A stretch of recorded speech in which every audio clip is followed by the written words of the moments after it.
बहुत पहले जब लोग स्वार्थी और अनैतिक हो गए थे, तब देवताओं ने पूरी दुनिया को बाढ़ में डुबोकर दुनिया में व्यवस्था वापस लाने का निर्णय लिया।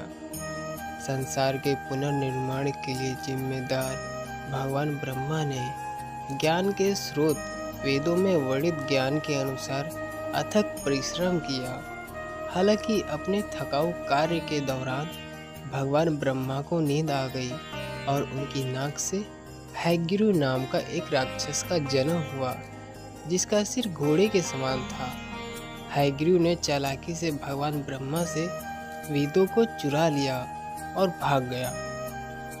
शुक्र है कि भगवान विष्णु ने इस चोरी को देख लिया और एक छोटी मछली के रूप में पृथ्वी पर उतरे, जिसे मत्स्य अवतार के नाम से जाना जाता है, जो विष्णु का पहला अवतार है। चलिए दोस्तों, जानते हैं भगवान विष्णु ने मत्स्य अवतार कैसे लिया। राजा मनु, जो एक बहुत ही समर्पित और धार्मिक शासक थे, समुद्र के किनारे अपनी आध्यात्मिक साधना में लीन थे।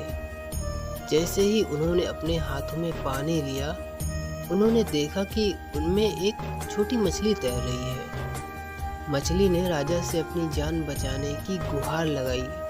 उसे डर था कि कहीं कोई बड़ा जीव उसे खा ना जाए। दया से भरकर राजा ने मछली को अपने महल के अंदर एक छोटे से टैंक में रख दिया।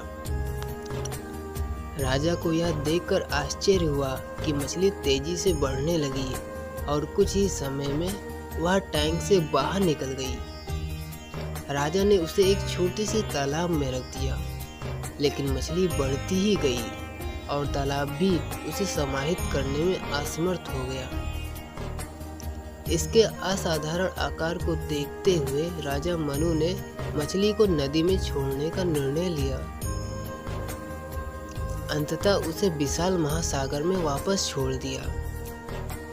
राजा मनु को यह जानकर आश्चर्य हुआ कि मछली ने स्वयं को भगवान विष्णु के रूप में प्रकट किया, जो सर्वोच्च देवता थे, जिन्होंने राजा मनु की आस्था और सदाचार की परीक्षा लेने के लिए मछली का रूप धारण किया था।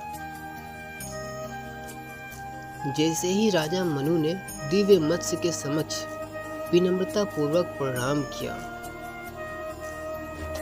भगवान विष्णु ने आगामी जल प्रलय की जानकारी दी तथा राजा के साथ अपना दिव्य ज्ञान साझा किया। दिव्य मछली ने राजा मनु को सलाह दी कि वे 7 महान ऋषियों के साथ साथ पौधों और जानवरों की हर प्रजाति के प्रतिनिधियों को इकट्ठा करें और उन्हें बाढ़ के कारण होने वाले विनाश से बचाने के लिए एक जहाज पर ले जाएं।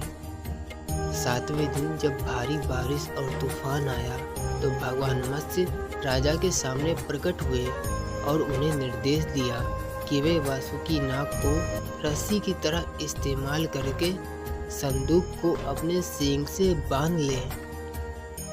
भगवान मत्स्य ने प्रलयकारी बाढ़ के दौरान संदूक को विनाश से बचाया।